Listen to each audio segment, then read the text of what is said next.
Amanheceu e eu senti o cheiro de café que vinha da cozinha. Escuto baixinho uma música melancólica e logo em seguida a voz forte e grave de um locutor que sai de uma caixa pequena. É como se sentisse a presença da minha mãe, nas vezes em que ficava com o rádio sintonizado nos programas em que as músicas eram carregadas de letras de saudades. Levanto-me preguiçosamente da cama, ainda com os olhos querendo fechar. Olho para a cozinha e tudo está calmo. Lembranças pairam no ar.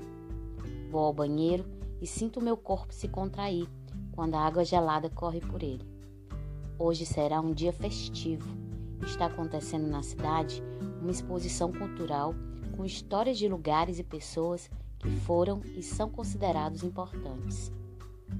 Ah, se todos soubessem da minha mãe, da sua luta, da sua paixão e das suas histórias. Lembro-me que quando bem pequena, eu a ouvia conversar com outras pessoas sobre como havia surgido o lugar onde morávamos. Gostava de saber das aventuras vividas até chegar ali e como se tornar o nosso lar. Podia ouvi-la como naquela manhã de quinta-feira, na qual, aos goles de café, ela falava com sua comadre e uma vizinha sobre a história do nosso bairro. Jardim Iracema é um lugar de resistência.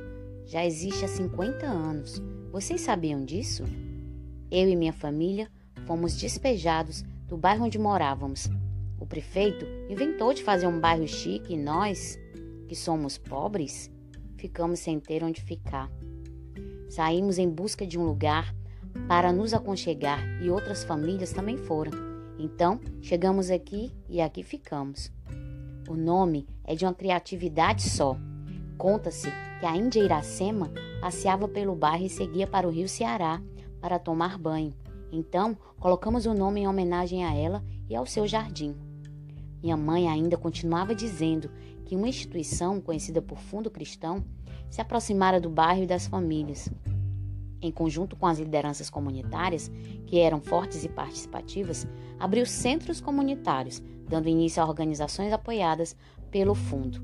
E mesmo com a violência que nos assombra e causa tanto medo, medo até de ir à esquina por ser um território do outro, não deixamos de conhecer pessoas e instituições que trabalham acreditando na força da educação, da arte, da cultura e principalmente dos sonhos.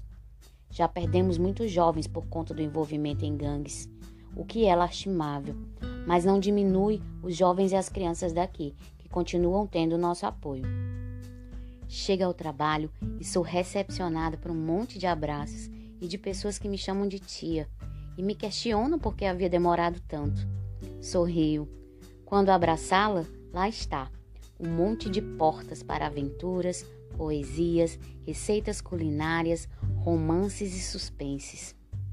Herdei da minha mãe o gosto pelas coisas que saem do coração, da mente e se deixam desenhar no papel. A biblioteca é o lugar central das lembranças que tenho da minha infância e de tantos momentos. Enquanto passo a mão pelos livros, sinto os sussurros das demais crianças que me perguntam: onde está o livro que fala da história de uma menina chamada Narizinho, tia? É hora do almoço e saboreio um bom pirão com arroz, ovo e um peixe de dar água na boca. Daí a pouco, chegam os jovens para um bate-papo. Querem ser voluntários e, para isso, pediram para conhecer melhor a biblioteca. Inicio a nossa roda de conversa, o ambiente está uma agitação só.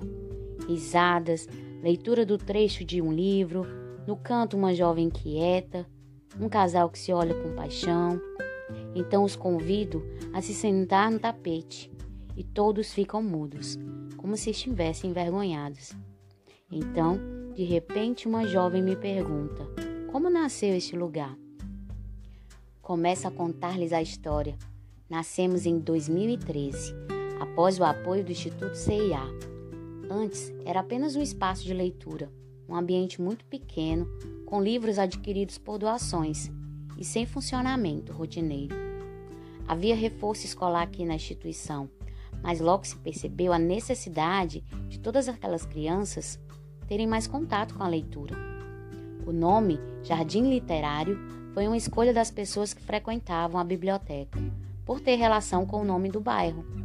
Nessa hora, uma voz baixinha disse: "Aposto que deve ter tido uma festança de inauguração." Na verdade, não houve uma inauguração. As pessoas foram contando umas para as outras e logo começou a aparecer mais gente querendo fazer empréstimo de livro e participar das atividades. Porém, houve uma reinauguração logo após a mudança do espaço, que ficou bem mais amplo e bonito. Antes, a biblioteca era nos fundos da instituição e hoje ela se localiza logo na entrada. Mas como tudo na vida, encontramos mais dificuldades. Não tínhamos estantes, livros suficientes, equipamentos, organização do acervo e não havia alguém responsável somente pela biblioteca. Notei que a menina quieta sorria, como se estivesse se lembrando de algo. Fiquei observando o que ela fazia. Ela me olhava docemente e estranhamente me confortava. Concentrei-me então na conversa e voltei a falar. Hoje, temos rotineiramente o empréstimo de livros e semanalmente uma mediação de leitura. Promovemos ainda o Cine Pipoca para crianças e jovens, oficinas de produção de texto e de poesia, contação de história e em alguns dias de mediação, as próprias crianças apresentam um teatro baseado na história que foi mediada ou em um livro do qual tenham gostado. Como aqui há jogos de tabuleiro, constantemente também as pessoas os utilizam. Demos uma pausa para o lanche. Bolo de chocolate com suco de maracujá. "Uma delícia!" exclamou um dos jovens, que quase não deixou um pedaço de bolo intacto. Olhava para a garota que serenamente comia. Achei estranho o fato de parecer que ninguém notava a sua presença. Tranquilamente ela andava como se o mundo todo fosse dela. Voltamos ao círculo e, mais íntimos, engatamos uma conversa bem leve. Perguntaram-me como a comunidade via a biblioteca e o que ela oferecia à comunidade. Pergunta importante, pensei, então respondi. Já promovemos cafés literários e conversa com escritores, como o autor de livros infanto-juvenis André Neves, que veio até aqui e participou de uma roda de conversa com as crianças da comunidade. E em conjunto com outras bibliotecas do bairro, realizamos o Quero Mais Leitura. E em parceria com demais instituições que também têm biblioteca, promovemos nas escolas do bairro a Kombi Literária, uma atividade itinerante de contação de histórias, na qual levamos uma pequena parte do acervo para exposição e leitura. Uma jovem olhou para mim e para os colegas e, bem certa do que ia dizer, soltou. Sem dúvida, é um espaço cultural para a comunidade. Proporciona aos moradores uma característica diferente no processo de desenvolvimento, com um ambiente agradável, no qual as pessoas se sentem acolhidas. Pelo menos eu me sinto assim. Todos olharam para ela com espanto, e aí começou a chuva de depoimentos, que encheu meu coração de alegria.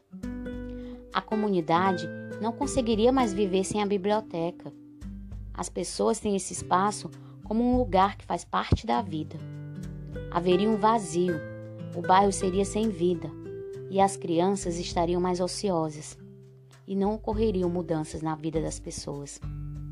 Karen, a jovem apaixonada, soltou aos risinhos que a sua vivência contribuiu para melhorar a leitura.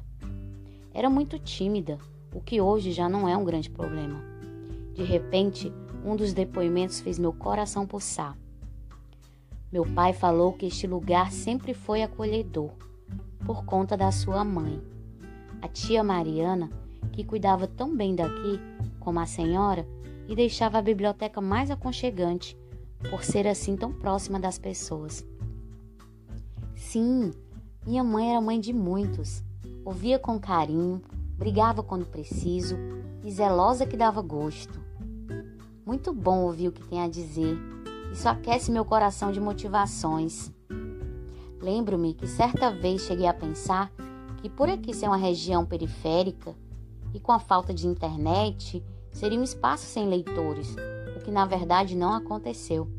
As pessoas gostam de ler, elas buscam novidades, não somente crianças e jovens, mas adultos e idosos também. Acredito que conhecem a Thaís. Ela me ajudou muito aqui. Era voluntária. Escreveu até uma denúncia social sobre a mulher em forma de poesia marginal e ganhou até um prêmio estadual por conta da poesia. Lembro-me de minha mãe me contar que nem sempre foi uma pessoa que gostava de livros. Nada do jeito como ficou depois, apaixonada, virada. Ela me dizia que tinha se tornado uma pessoa diferente. Antes, a leitura era uma obrigação, por conta da forma como sempre a vivenciou. Ela lia apenas pela obrigação dos trabalhos da escola e posteriormente da faculdade. Apesar de haver livros em casa, ela não demonstrava tanto interesse pela leitura. Mas ao começar a trabalhar como mediadora de leitura, se redescobriu e percebeu-se mais sensível na maneira de enxergar a vida. Falei para os ávidos leitores que a história da nossa conquista havia sido árdua, coletiva e que ainda hoje é assim. Contei que todos que participam na rede local militam em ações de incidência em políticas públicas em favor da garantia da leitura como direito humano. A rede se chama Jangada Literária e tudo foi possível somente com o apoio do Instituto CIA, a partir do programa Prazer em Ler. A parceria nos possibilitou qualificar e ampliar o acervo, garantir uma pessoa de forma ativa em todas as atividades, empréstimos do acervo, mediação de leitura e articulação com os movimentos sociais, sempre com a missão de promover a leitura como um direito humano. De repente, bateram à porta e todos se viraram. Um dos funcionários disse que já estava indo embora e que precisava fechar a instituição. As pessoas se levantaram, deram-me um abraço e disseram que voltariam para ajudar a colar fitinhas nos livros, mediar leitura e lutar em favor das bibliotecas. No entanto, notei que a menina quieta já tinha ido. Talvez na correria do abraço acabou saindo. Uma pena, eu queria abraçá-la em particular. Voltei para casa, cansada, sonhadora, esperançosa e feliz. Preparei uma janta gostosinha, me acomodei em meu sofá, comi tudo ao som de uma música relaxante. Peguei um livro, li algumas páginas e sonhei leve. No sonho, a garota quieta me beijava no rosto e sorria, me dava um forte abraço e dizia que tinha me esperado dormir para me abraçar. Ela me ninava e seus olhos eram poesias, e sussurrou em meus ouvidos: minha pequena poesia. Tomei um susto e acordei. Olhei para os cantos e vi um retrato. Era minha mãe na biblioteca, rodeada de crianças e comigo nos braços. Eu era a sua pequena poesia.